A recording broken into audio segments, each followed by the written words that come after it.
Hello friends, welcome to meaning in Telugu channel. ఈరోజు word ఏమిటంటే disregarded.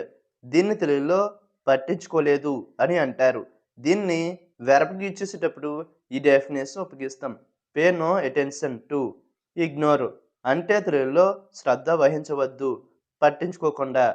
దీనికి సంబంధించిన కొన్ని ఎగ్జాంపుల్ చూద్దాం. వాటితో ఇంకా బాగా అర్థం చేసుకోవచ్చు. ఫర్ ఎగ్జాంపుల్, ఫస్ట్‌ది Ravi totally disregarded my advice. అంటే తెలుగులో రవి నా సలహాను పూర్తిగా పట్టించుకోలేదు. దీని next example and final example, he disregarded the safety rules. అంటే తెలుగులో అతను భద్రతా నియమాలను పట్టించుకోలేదు. ఈ వీడియో మీకు నచ్చితే లైక్ చేయండి. మరిన్ని వీడియోల కోసం మా ఛానల్‌ని సబ్స్క్రైబ్ చేసుకోండి. Thank you friends.